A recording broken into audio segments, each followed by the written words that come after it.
Benar ya Tuhan, Engkaulah Allah yang mengatur seisi dunia, dan manusia lebih berharga daripada seluruh dunia ini. Jikalau dunia pun Engkau mengaturkannya, maka kami tahu Tuhan, Engkaulah Allah juga yang memikirkan dan mengaturkan hidup kami ini. Tuhan, kami menyerahkan lagi waktu ini kepadamu. Kami berdoa supaya roh Allah yang suci akan melawat kami lagi lewat firman-Mu.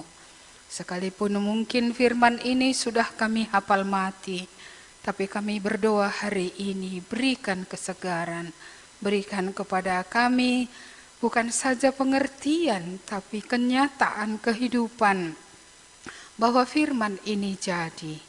Mari Tuhan, berkatilah kami semua, berkatilah hamba-Mu yang menyampaikannya juga, supaya Engkau menolong dia, dan biarlah roh-Mu yang kudus, yang sungguh-sungguh akan melawat kami semua. Dalam nama Tuhan Yesus kami berdoa. Amin. Baik, mari kita membuka Matius 11, ayat yang tidak asing lagi. Matius 11 ayat 28 sampai 30. Ada yang hafal mati ayat ini di sini? Ada? Ada ya? Siapa yang hafal? Loh, cuma saya. Iya. Baik, mari kita baca bersama-sama karena sangat pendek. Sama-sama kita membacanya ya. 1, 2, ya. Marilah kepadaku semua yang letih lesu dan berbeban berat. Aku akan memberikan kelegaan kepadamu. Pikulah kuk yang kupasang dan belajarlah padaku, karena aku lemah lembut dan rendah hati, dan jiwamu akan mendapat ketenangan. Sebab kuk yang kupasang itu enak, dan bebanku pun ringan. Ya, jadinya ayat ini. Baik, mari kita lihat kertas pengantar kita yang sudah disiapkan. Saya bacakan pengantarnya. Tema kita hari ini dalam sekolah minggu ini, aku akan memberikan kelegaan kepadamu. Bahasa Inggrisnya I give you rest. Ada keletihan jasmani, juga ada keletihan rohani. Untuk kedua-duanya kita membutuhkan rest, istirahat atau kelegaan. Ketika kita mengadakan perjalanan yang jauh, pemerintah kita membangun rest area di mana para pengendara dan penumpang bisa istirahat sebentar sebelum melanjutkan perjalanan. Ya, apakah tubuh dan jiwa saudara memerlukan rest? Ya, jawabannya pasti apa? Iya, baik. Sekarang kita langsung masuk ke pertanyaan pertama. Keletihan apa yang saudara alami? Ini dia, ini perlu jawaban jujur ya. Kita letih saat ini atau tidak ya? Ya, ada yang letih? Kebanyakan seger-seger mukanya ya. Nggak nampak mukanya karena apa? Karena masker. Iya. Ada yang letih? Iya. Mengapa letih? Terlalu capek bekerja kah? Karena penyakit kah? Ya, atau karena sedang dianiaya kah? Ya, apakah yang membuat kita letih? Jujur dulu, apa yang buat kamu letih?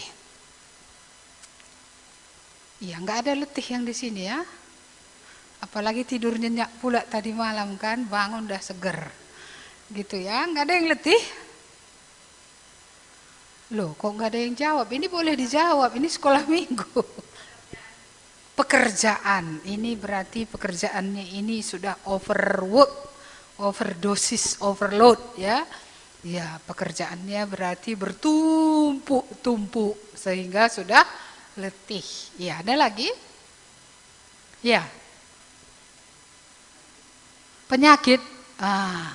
Ini Bapak Julius ini aku letih karena sakit. Jadi sudah pengen pergi ya Pak? Atau pengen sehat? Yang mana? Iya, ada yang letih karena sakit yang berkepanjangan. Sudah berdoa. Berapa kali Bapak sudah berdoa? Nggak dengar aku, 5 kali? Sedikit kali, 4 kali. Oh, baru 4 kali Bapak ini berdoa. Tapi syukurlah pernah berdoa gitu ya. Iya, tapi belum bertekun untuk berdoa. Ya, ada lagi yang letih karena yang lain?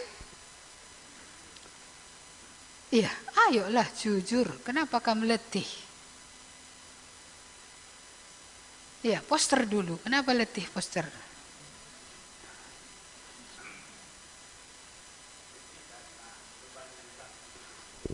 Beban yang berat, maksudnya apa beban yang berat? Iya, kehilangan orang yang dikasihi, terus?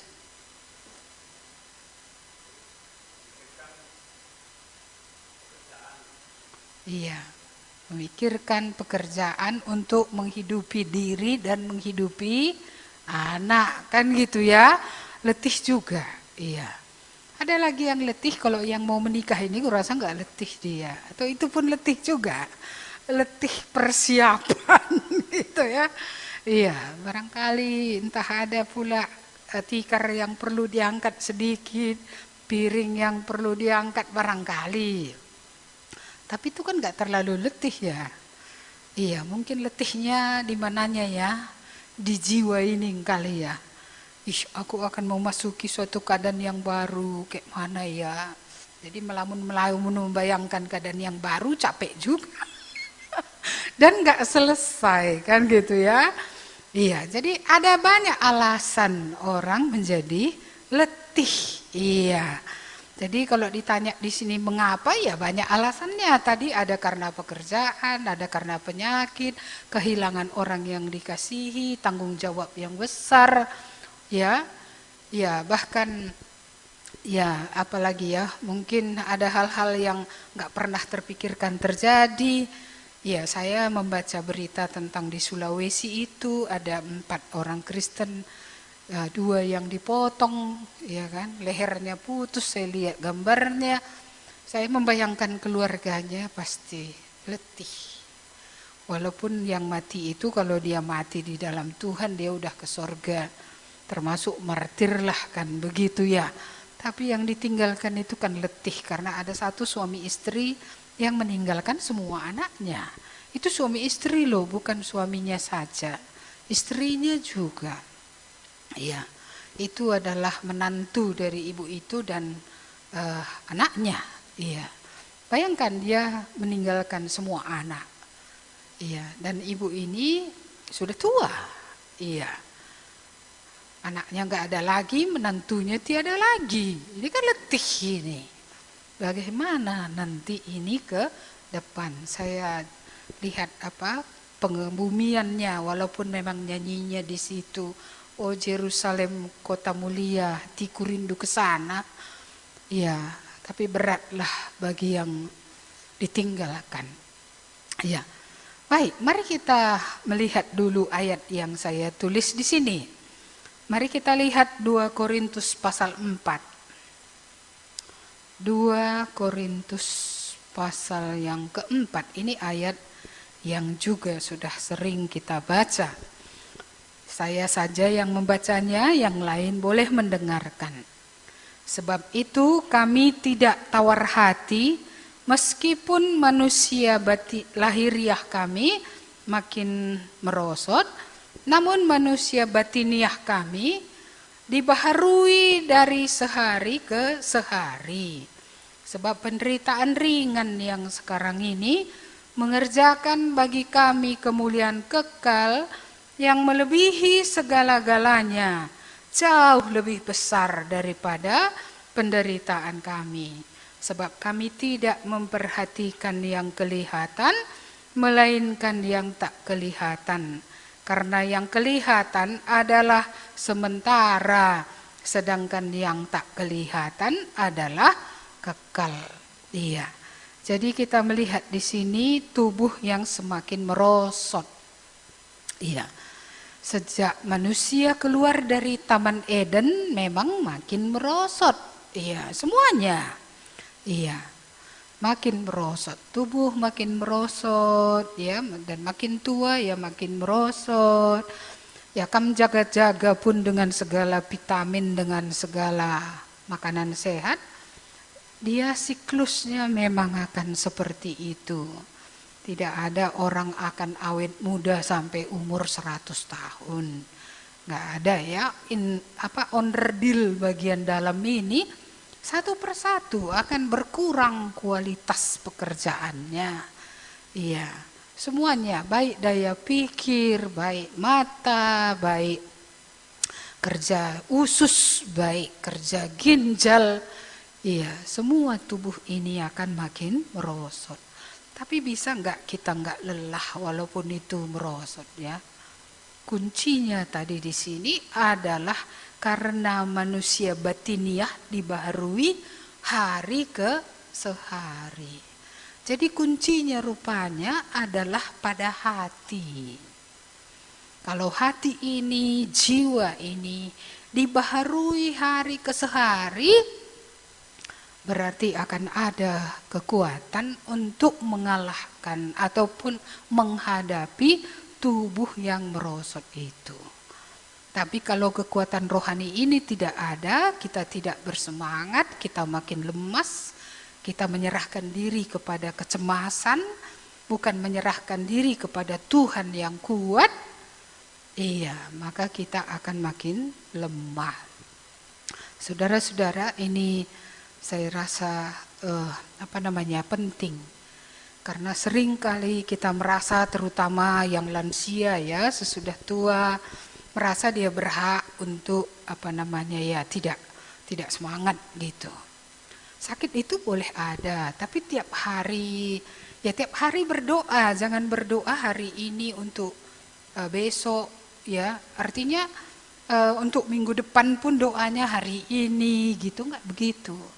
Hari ini ya kita terus berdoa juga untuk hari ini. Tuhan tolonglah supaya kakiku ini tidak sakit, supaya aku sanggup menahankannya. Tolonglah supaya aku bisa menguasai diri, jangan makan terlalu banyak kalau sudah ada penyakit, kan gitu ya.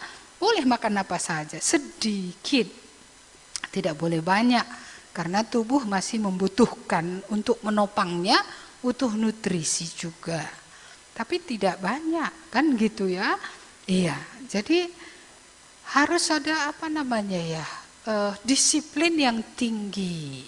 Ya, saya senang dengan ayat itu. Janganlah kamu diperhamba oleh apapun.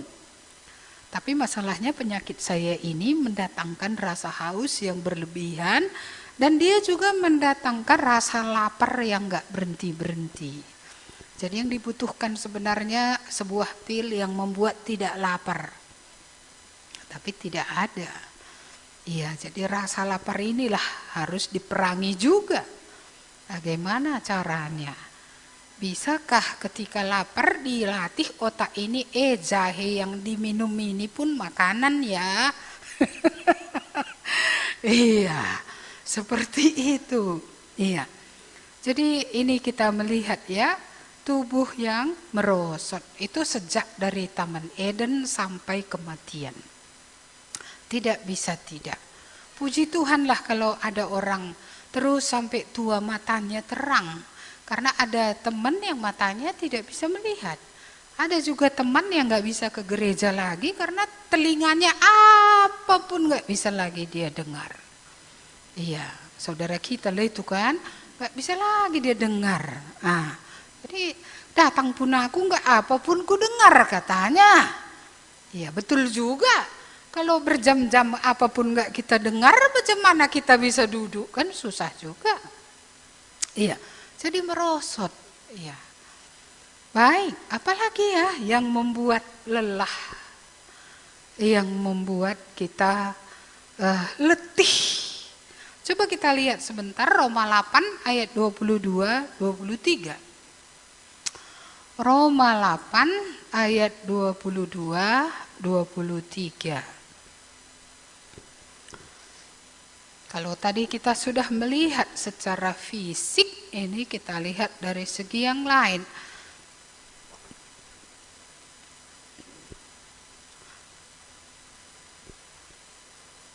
Iya, saya bacakan.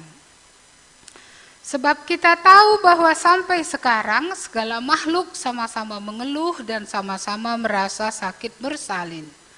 Dan bukan hanya mereka saja, tetapi kita yang telah menerima karunia sulung roh, kita juga mengeluh dalam hati kita sambil menantikan pengangkatan sebagai anak, yaitu pembebasan tubuh kita. Iya. Jadi ini kita melihat di sini bahwa orang yang sudah menerima karunia sulung roh, itu berarti kan dia sudah bertobat, sudah diampuni. Itu juga ada keluhan. Mengapa? Karena ini masih masalah tubuh belum dalam tubuh yang baru. Jadi dalam tubuh yang lama ini selain decay, semakin semakin menurun kualitasnya, karena Tuhan juga memberikan hukum alam. Tuhan bukan hanya memberikan mukjizat, ya. Ya, maka tubuh itu juga akan semakin terbatas. Dan dalam tubuh itu kita harus hidup sampai Tuhan mengambil nafas. Iya. Saya tadi mengingat juga membawa ini ke atas. Pernah lihat ya? Ini juga membuat orang letih. Buat orang letih atau enggak ya? Yang mana buat orang letih ini? Ya jelaslah kalau iblis pasti dibuatnya kita kocar-kacir kan begitu ya. Karena dia memang pencuri segalanya. Pencuri damai sejahtera, pencuri berkat, ya, pencuri segala-galanya, dan dia juga membunuh. Diusahakan ini biar otak kita ini tak kemana-mana, sehingga kita tidak menghargai hidup ini. Bahkan ada orang yang mau bunuh diri. Iya, iblis membuat letih.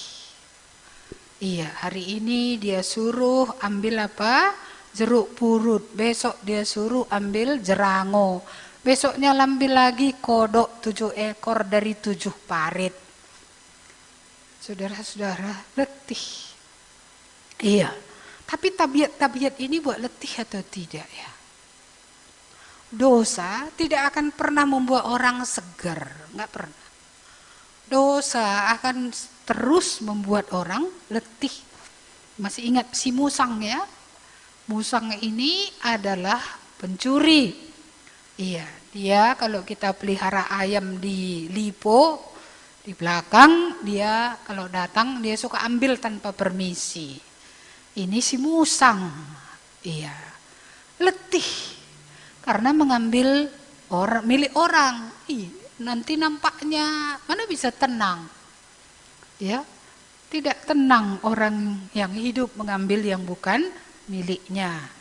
Makanya saya selalu bilang sama anak-anak di rumah ini, kalau pinjam sesuatu, walaupun itu hanya baju, kembalikan.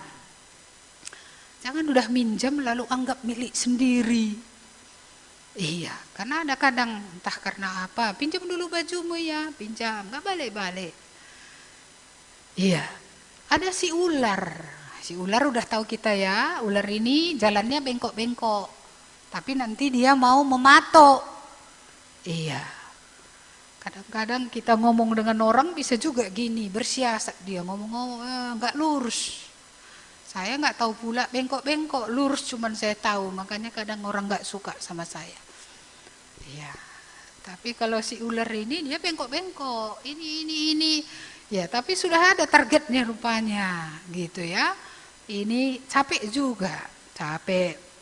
Harimau, orang pemarah letih atau tidak? letih, marah dia, kumat tensi. Di ubun-ubunnya itu bisa naik kan gitu ya. Iya, marah itu capek, sangat capek. Lebih baik berkata dengan pelan-pelan sampai sasaran daripada sudah capek teriak-teriak kuat-kuat nggak ada yang dengar pula itu. Masuk lubang kuping kiri, keluar dari kuping kanan. Capek ya? Iya. Kalau siapa ini letih enggak si kura-kura ini? Iya, kan dia lambat aja. Malas, nunda. Semua kerjaan ditunda-tunda. Entah kapan sampai tujuan karena terus menunda-nunda. Iya, jalan sebentar. Oh, tengok apa lagi di sana, daun. Udah makani daun lagi dulu. Ini mirip kayak orang yang bawa ada tadi tujuannya ke kedai, jumpa sama orang, udah ngobrol, nggak sampai kepada tujuan. Jadi udah lambat, ya kan? Nah, menunda lagi, nggak fokus kepada tujuan, let, ya kan? Nah, ini pun capek. Kenapa? Karena orang lain sudah sampai, dia nggak sampai-sampai. Dan ketika dia butuh sesuatu, karena dia malas, dia nggak punya apa-apa. Itulah sebabnya Alkitab menjelaskan kemalasan itu mendatangkan kemiskinan. Iya. Perlunya kita bekerja keras. Iya. Ini babi, capek kok enggak ya? Capek lah kalau rakus. Lihat ini mau makan, lihat sana mau makan. Semua asal dilihat mau makan. Babi bukan saja lambang yang kotor, tapi dia juga lambang kerakusan. Iya, tidak ada penguasaan diri babi, enggak ada. Babi apapun ditelapnya. Iya, dan dia juga kotor, kalau dimandikan pun dia pasti dia selalu balik ke lumpur. Iya. Pasti balik ke kotor itu juga. Iya. Menjadi kambing kira-kira letih atau tidak ya? Ditarik, ngelawan. Enggak bisa begitu. Lo terdungkat apa? Lo terdalankan kerina kata di bata. Enggak bisa dijalankan itu. Kita kan hidup di zaman ini. Di surgalah baru firman itu. Iya, jadi ini ngelawan terus. Ya, jadi kalau pendeta bilang sesuatu, ngelawan terus, kayak mana kira-kira ya? Padahal yang dibilang itu untuk yang baik. Bukan pula untuk untung pendeta. Kalau untung pendeta tadi tak usah. Iya, ini untuk orang itu sendiri. Nado lalap. Nado, tahu nado ya? Melawan terus, berontak terus. Iya. Kamu gini buat ya, aku nggak bisa itu. Ya, aku nggak tahu melakukan hal seperti itu. Selalu ada alasannya. Ya, ini tabiat kambing. Orang Karo bilang penggurui, pelater penggurui, ya, teguh pelater teguh, karena dia ngelawan terus. Jiwa yang berontak pasti jiwa yang tidak tenang, jiwa yang lelah. Terus ada di sini gambar burung yang cantik, burung merak. Ini lambang apa? Lambang orang yang tinggi hati, sombong. Iya, kalau kita tinggi hati, capek atau tidak? Capek lah, orang punya baju yang cantik, kita mau seperti itu juga. Iya. Capek kalau tinggi hati ini. Kalau terbeli kita hanya merek yang ini, kita ingin merek yang lain, itu kan letih. Iya, terakhir dipaksakan lebih besar pasak daripada tiang. Terakhir sudah susah. Iya, seperti anak yang hilang itu sudah susah. Menurut dia kalau udah dapat berkat dari bapaknya, dia mau melakukan apa yang dia mau, dia akan senang-senang. Tapi ketika dia mengikuti jalan pikirannya, apa yang terjadi? Ketika dia mengikuti jalan pikirannya, akhirnya di kandang babi. Berapa banyak kita harus masuk dulu ke kandang babi ya? Karena kita mengikuti pikiran kita. Letih udah sampai di kandang babi. Karena Alkitab mencatat pada masa itu timbul masa kelaparan. Siapa yang tahu apa yang akan terjadi besok? Kalau orang tidak benar-benar ya melekat kepada Bapa, kepada Tuhan, ya seperti itulah. Jadi saudara-saudari yang dikasihi Tuhan, selain faktor fisik tadi, tubuh ini belum dibebaskan, dosa akan tetap. Bukan saja membuat kita letih, Tuhan pun capek. Apa kata Tuhan? Engkau menyusahkan aku karena dosa-dosamu. Jadi jangan kita pikir kalau kita berdosa Tuhan ketawa-ketawa. Enggak. Kita pun susah, Tuhan pun susah. Susah Tuhan. Iya. Jadi iya, ini tadi ya, dosa tubuh bisa juga. Kalau tadi yang di Sulawesi itu penganiayaan, itu kan karena nama Kristus. Dia dianiaya, letih juga. Tapi penderitaan karena Kristus kan lebih mulia daripada penderitaan karena ini tadi masih di dalam. Iya, ini nggak ada mulianya ini. Sama sekali tidak mulia.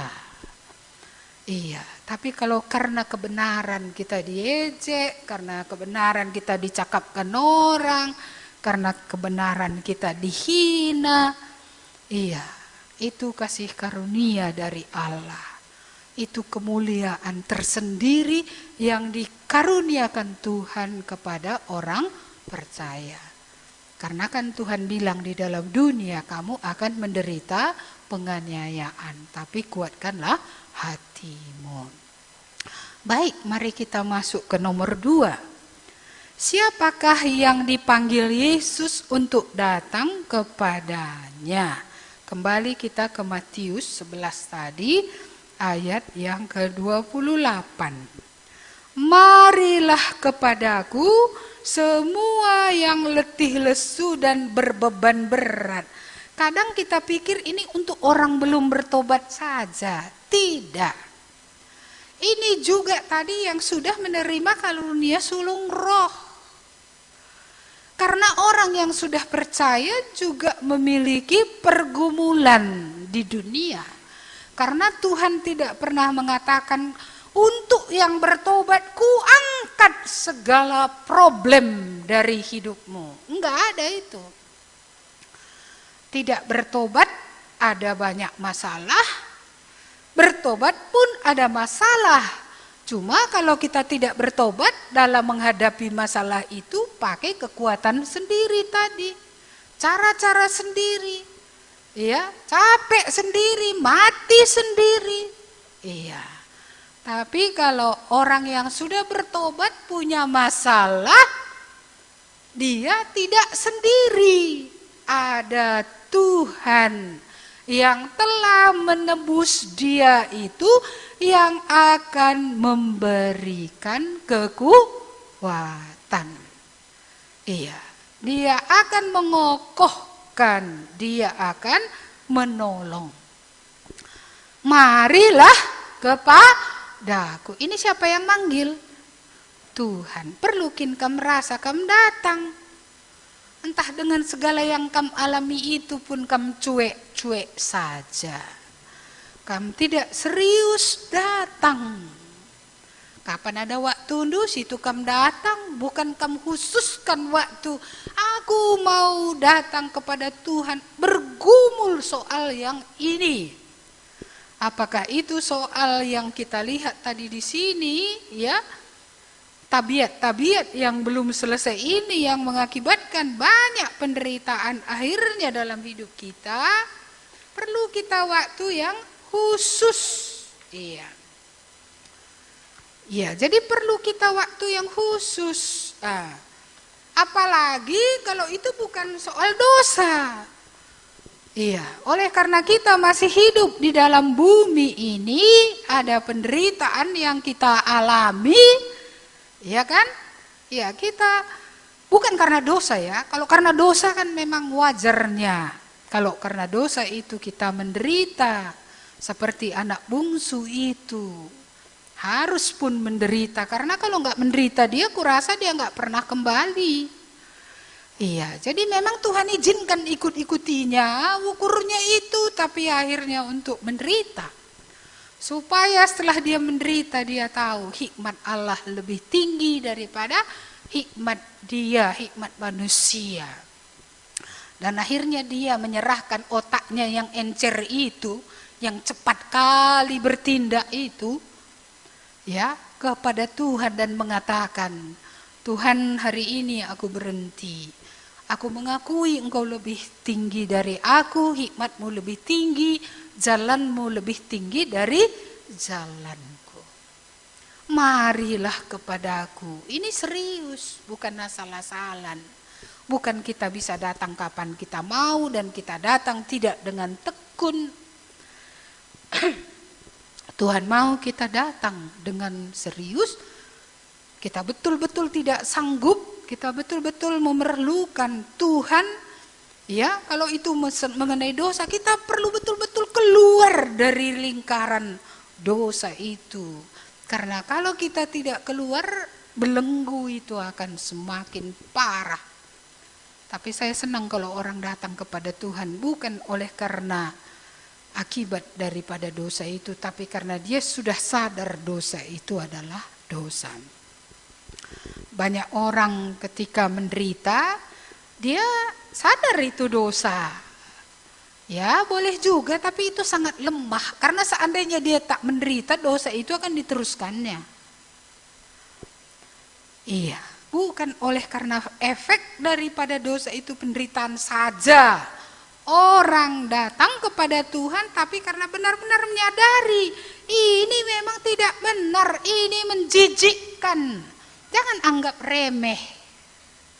Banyak orang nggak menganggap remeh, ya, menganggap remeh semua itu sehingga dia berputar-putar di situ dan itu menggerogoti dia. Bahkan itu bisa mematikan rohaninya. Saudara-saudara yang dikasihi Tuhan, mari semua yang letih lesu, yang belum bertobat pun, yang sudah bertobat pun, kalau kita sudah letih, mari datang kepadaku, kata Tuhan Yesus. Semua yang letih lesu, capek, ya, berbeban berat, ada janji Tuhan di sini. Aku memberi kelegaan kepadamu.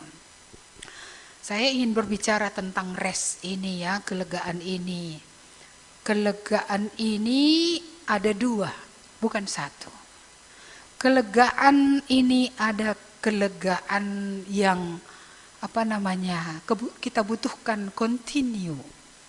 Maksudnya ada kelegaan yang sifatnya sementara. Ketika kita, ya, seperti dalam perjalanan tadi, ya, kita mau jalan jauh 12 jam perjalanan, kita berhenti di satu tempat, kita di situ berhenti beristirahat sementara. Tapi nanti kan kita akan melanjutkan perjalanan lagi. Dan mungkin 4 jam ke depan lagi kita butuh lagi rest. Jadi rest yang yang ditawarkan oleh Tuhan itu ada dua. Untuk di sini tersedia rest kapan saja pun kita datang kepada Tuhan. Tapi sebelum kita mati, ini masih akan banyak yang kita hadapi, tapi tiap kali kita bisa datang, ya, untuk berseru kepada Tuhan untuk mendapatkan kelegaan lagi dari masalah ini. Itu sebabnya orang percaya itu bergantung kepada Tuhan terus-menerus. Ya, hari ini bergantung soal yang mana, besok bergantung soal yang mana lagi. Dari satu rest ke melanjutkan perjalanan, ada rest lagi, ya, melanjutkan lagi. Ya, saya tidak tahu berapa titik perhentian yang kita butuhkan di tengah jalan hidup kita sampai kita pulang. Tapi untuk semua itu tadi Tuhan bilang, aku ada di situ. Aku sanggup memberikan engkau kelegaan. Jadi terus menerus juga, jangan bosan. Iya, untuk hari ini mungkin masalah kaki, besok mungkin masalah gula, besok lagi mungkin masalah jemaat yang membangkang, besok lagi mungkin masalah orang yang sudah sekian lama di PA-kan, tapi tidak terbuka-buka otaknya itu terhadap kebenaran, tak berhenti-berhenti. Ada lagi anak yang sudah kita anggap dewasa, kita pikir dia sudah bisa bertindak seperti orang dewasa secara rohani, ini anak rohani ya. Tapi enggak juga, lalap mau disuapi. Banyak pendeta, ya paling banyak lah yang membuat dia lelah. Karena kalau 100 jemaat, 50 saja cerita kan sudah penuh. Iya kan? Iya, tapi bukan pendeta saja, siapa saja pun. Keluarga-keluarga memiliki baggage-nya sendiri yang perlu dia kanting-kanting, yang perlu dia bawa. Dan kita memerlukan peristirahatan bukan satu kali itu, lalu setelah itu kita tidak perlu datang lagi kepada dia. Nah, karena sudah ditolong, tidak datang lagi. Ketika besok datang lagi masalah yang lain, tidak datang lagi, akhirnya tidak ada kekuatan.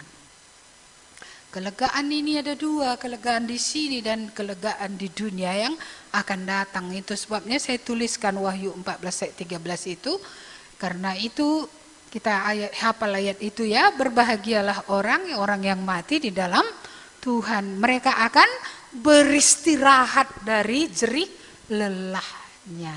Iya. Istirahat, tapi yang itu udah istirahat panjang.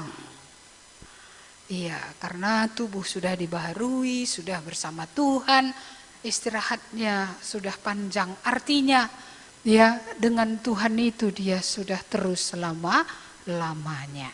Bukan berarti di sini kita tidak bersama Tuhan setelah bertobat, tapi kita perlu di-recharge, terus-menerus kita harus disegarkan oleh Tuhan. Maka tidak bisa kita mengabaikan Tuhan dan firman Tuhan dalam hidup kita. Tidak bisa kita mengabaikan tiap hari, Tuhan tolonglah aku pagi ini. Tolonglah aku mengerjakan ini supaya sanggup. Tolonglah pikiranku ini supaya bisa konsentrasi sehingga bisa terang alurnya. Tolonglah dalam hal yang ini juga, aku tidak tahu bagaimana memberi nasihat kepada orang itu. Berikan aku hikmat, kan gak berhenti-berhenti. Tidak berhenti-berhenti.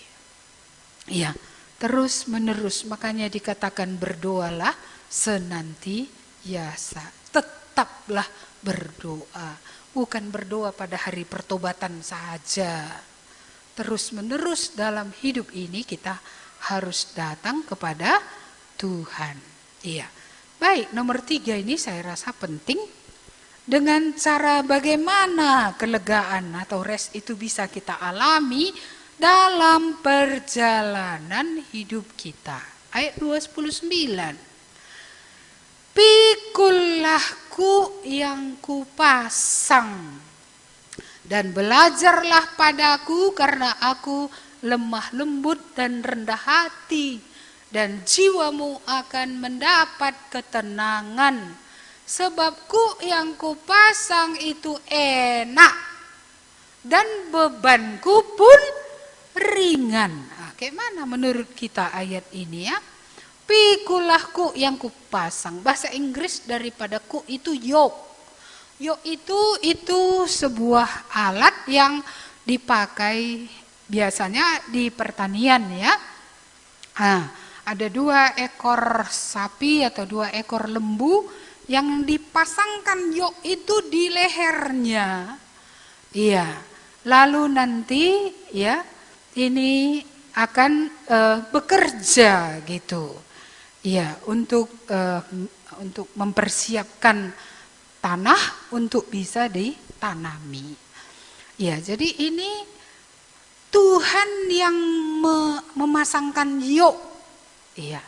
Dan kalau Tuhan yang pasang yok itu apa kita sendiri membawanya? Atau kan yok itu tadi harus ada 2 di situ.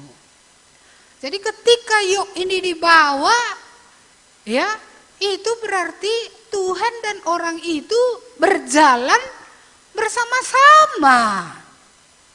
Jadi yok itu tidak dipasangkan kepada satu ekor lembu, tarik gitu, enggak. Iya, ini pun tidak dipasangkan Tuhan, lalu Tuhan bilang silakan jalan sendiri. Tidak demikian dia. Yok yang dipasangkan oleh Tuhan itu, ya Tuhan bawa bersama-sama dengan kita, bukan kita aja yang bawa. Kalau kita aja yang bawa, seberapa kuat rupanya kita? Kita tidak sekuat itu. Tetapi yok itu yang dipasang Tuhan itu, karena Tuhan memasangnya, dia ikut di situ. Itu sebabnya ini mengingatkan kita, Yohanes 15, di luar aku kamu tidak dapat berbuat apa-apa.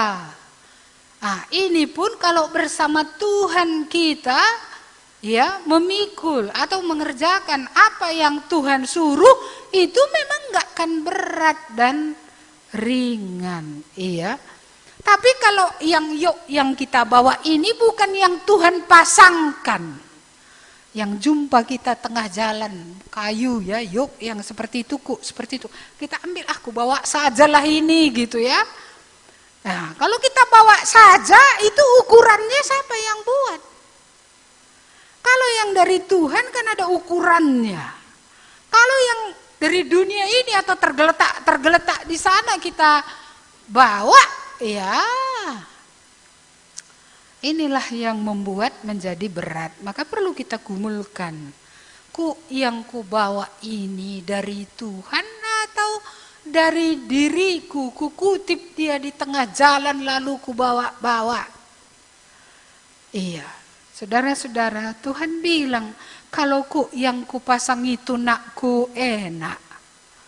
Iya, apa itu yang Tuhan pasang? Tentu itulah perintah Tuhan yang disuruh Tuhan untuk kita lakukan.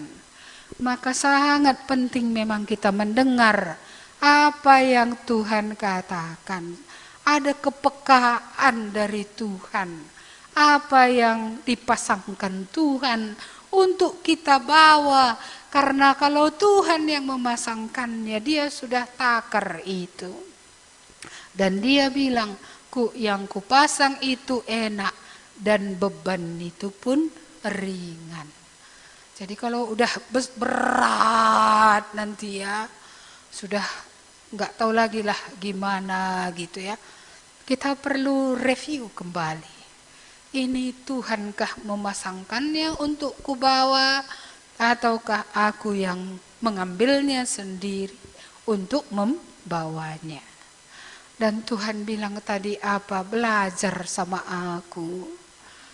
Iya, yok yang dibawa oleh Tuhan ketika dia datang ke dalam dunia ini berat, tapi dia juga menanggungnya bersama Bapaknya ya. Iya, saudara-saudara yang dikasihi Tuhan, saya sering memikirkan ya, bagaimana Tuhan digambarkan, bagaimana dia lemah lembut dan rendah hati. Orang yang lemah lembut itu adalah orang yang punya penguasaan diri. Lemah lembut dan penguasaan diri adalah buah Roh Kudus, dua-duanya tidak dapat dipisahkan. Iya.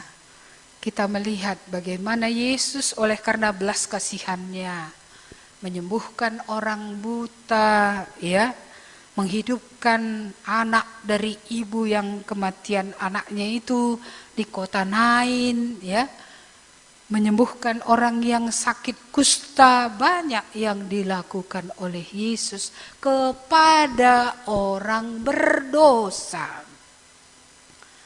Iya, jelas orang-orang itu semua bukan orang benar, itu orang berdosa. Tapi kelemah lembutan Tuhan membuat Tuhan berbelas kasih. Tuhan mengulurkan tangan kepada orang berdosa itu. Saudara, yang paling mengherankan adalah ketika ya orang-orang menangkap Yesus di Taman Getsemani. Ada satu hamba imam besar yang bernama Malkus ikut di sana juga untuk menangkap Yesus. Dan waktu itu Petrus emosi Karena memang Petrus orangnya cepat-cepat. Iya, emosi dia. Diambilnya lah pedang, dipotongnya lah kuping daripada hamba imam besar itu. Iya. Kalau kita orang berbuat jahat sama kita, ya, kalau ada orang motong kupingnya, kira-kira mau kita tempelkan balik atau enggak? Mungkin kita akan bilang cocok kayak gitu sama dia. Mungkin gitu kita bilang kan, apa pula mau datang-datang melakukan yang jahat, mau memotong mau menangkap Yesus. Wajar, biar aja, lemparkan kupingnya ke tempat sampah. Kan bisa kayak gitu. Kenapa Yesus capek-capek gitu ya untuk orang yang jahat ini? Untuk apa? Untuk memasang balik kupingnya yang berdarah-darah itu. Ya, saudara-saudara, kalau orang yang sakit itu tidak berbuat jahat sama dia secara langsung loh, tidak menyerang dia langsung. Orang-orang yang pernah ditolongnya itu nggak pernah seperti ini mau menangkap dia, kan itu serangan langsung ke pribadi daripada Yesus. Tapi kita melihat sekalipun langsung kepada Yesus serangan telak gitu ya. Kita melihat bagaimana Yesus betul-betul ya gentle, lembut. Dia memasangkan lagi kuping itu. Ya. Sehingga orang-orang itu melihat sekalipun mereka berbuat begitu jahat kepada dia, tapi Yesus tidak ikut berdosa karena kejahatan mereka loh. Iya. Saya melihat itu, saya pikir betul lah, harusnya kami belajar kepada Tuhan Yesus. Begitu banyak hal yang baik dibuatnya. Memang tidak pernah secara langsung orang menyerang, tapi yang menangkap di Taman Getsemani itu kan langsung. Yang menyerang langsung pun seperti itu masih dilakukannya yang baik, dipasangnya kuping hamba imam besar itu. Dan dia rendah hati, humble. Bagaimana dia menyapu kaki murid-muridnya, itu sungguh luar biasa. Dia pemimpin, dia Tuhan. Dia yang seharusnya kakinya dilap. Tapi ini dia yang mengambil kain itu ketika semua orang sombong itu duduk saja. Ya, mungkin menantinya siapa di antara mereka yang paling merasa layak jadi pembantu untuk mengelap. Mereka semua merasa kami tidak layak, kami agung, kami mulia. Kesombongan memang mengerikan. Mereka duduk saja. Iya, dan Yesus yang lebih tinggi yang mereka sebut Tuhan, yang mereka sebut Rabbi, guru. Iya, guru mereka yang mengambil kain lap, mengambil baskom mengisinya dengan air dan mengelap kaki mereka. Saudara-saudara yang dikasihi Tuhan, mari belajar padaku, kata Tuhan. Ya, kalau kita memikul kuk yang dia pasang dan kita terus belajar dari dia, kehendaknya itu enak, kehendaknya itu tidaklah berat. Tapi kalau kita membawa ya beban yang tidak dia yang memasangkan dalam hidup ini, dan kita juga tidak mau belajar untuk betul-betul merendahkan diri, untuk betul-betul ya merendahkan diri, untuk betul-betul menjadi orang seperti Tuhan Yesus, maka beratnya segala-galanya. Tapi kalau beban yang berat tadi karena dosa ini, apa yang harus kita lakukan? Ya, untuk berapa lama lagi dia harus di dalam? Berapa lama lagi dosa itu baru bisa kita selesaikan? Iya, saudara-saudara, mari pikirkan ini. Mau berapa lama lagi? Apakah kita mau pakai siasat si ular lagi nanti? Dengan cara-cara kita lagi. Allah bukan Allah yang dapat dikelabui. Allah bukan Allah yang bisa kita setir.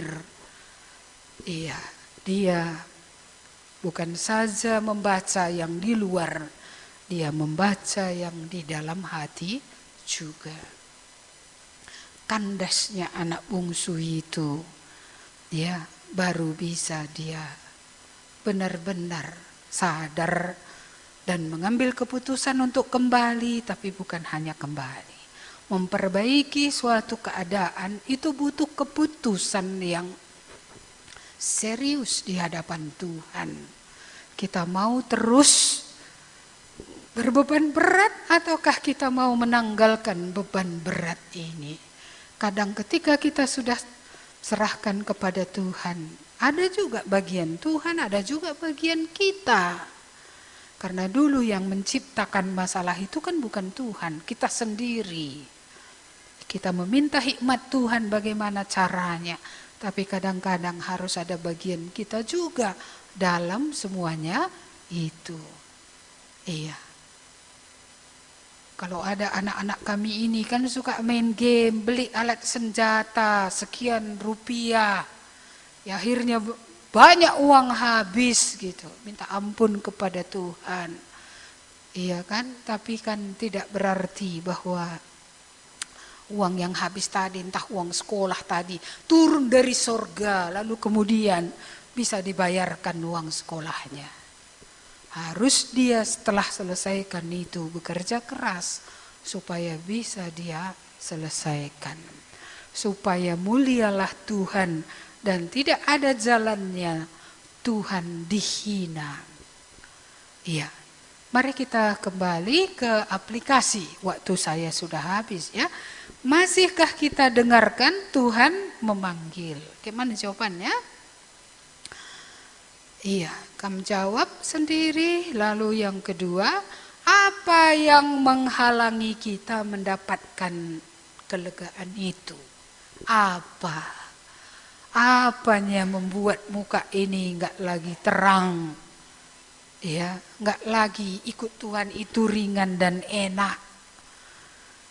Ya, apa yang menghalangi kita untuk mendapatkannya?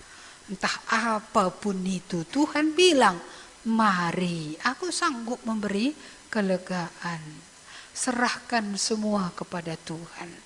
Dan kalau ada sesuatu yang Tuhan suruh yang menjadi bagian kita yang harus kita lakukan, taati. Karena Tuhan menginginkan kita mendapatkan kelegaan. Mari kita baca ayat hafalannya. Sebab yang kupasang itu enak dan bebanku pun ringan. Kita ulangi sekali lagi pelan-pelan. Sebabku yang kupasang itu enak dan bebanku pun ringan. Mari kita berdoa. Tuhan, terima kasih atas firman-Mu. Berbicaralah kepada tiap-tiap kami. Engkau sedang memanggil setiap kami yang letih, yang lesu, yang berbeban berat, yang tidak lagi memiliki sukacita, yang tidak lagi memperoleh damai sejahtera. Engkau sendiri mengatakannya, Engkau Tuhan sanggup untuk memberikan kelegaan. Tuhan, terima kasih ada rest di bumi ini, bukan satu kali. Tiap kali kami memerlukannya, Engkau menyediakannya. Dan tersedia lagi rest selama-lamanya bersama dengan Engkau di sorga. Itulah bagi orang yang datang kepada Tuhan Yesus. Terima kasih Tuhan, Engkau memberikan rahasia. Apa yang membuat kami bisa merasakan rest di bumi ini. Engkau mau supaya kami memikul kuk yang dari Tuhan. Bukan sembarang kuk yang diangkatkan kepada leher kami. Atau kuk yang kami ambil-ambil sendiri untuk kami bawa. Tapi kehendak Tuhan yang Engkau mau untuk kami bawa. Dan Engkau sendiri berkata, ya Tuhan, supaya kami belajar daripada-Mu. Karena Engkaulah yang memikul kuk yang terbesar di bumi ini. Engkau juga memikul beban yang terbesar di bumi ini. Tetapi Engkau juga beristirahat. Ya Tuhan, di dalam Allah Bapa yang mengutus Engkau. Kami berdoa supaya kami boleh belajar daripadamu. Engkau rendah hati. Engkau lemah lembut ya Tuhan. Tuhan, biarlah kami juga terus memiliki tabiat yang sudah mulai Tuhan tanam di dalam kami ketika kami lahir baru. Supaya tabiat itu terus bertumbuh. Kami semakin menjadi orang yang lemah lembut. Semakin orang menjadi seperti Tuhan sendiri yang melakukan dengan belas kasihan segala yang baik dan tidak membalas. Bahkan Engkau memperbaiki yang rusak. Dan Engkau sendiri Tuhan sangat rendah hati. Karena itu inilah menjadi doa kami. Supaya roh Allah yang suci membuka. Supaya kami melihat apanya yang menjadi penghalang kelegaan itu dalam hidup kami. Supaya jikalau kami tidak rendah hati, Tuhan, sebelum seperti Nebukadnezar itu kami ditampar dan mati, kami boleh benar-benar ya Tuhan bersedia diperiksa oleh Tuhan, dan kami betul-betul mau merendahkan diri supaya kami beroleh hidup. Mari Tuhan berkatilah kami semua, baik yang di gereja ini, baik yang di rumah. Berbicaralah kepada tiap-tiap kami, supaya jadilah firman ini, kelegaan di dalam Yesus terus-menerus akan kami dapatkan di bumi, dan kelegaan kekal di sorga, di dalam Yesus yang mengampuni dosa kami, pasti itu akan kami miliki. Terima kasih Tuhan Yesus, hanya dalam namamu kami berdoa.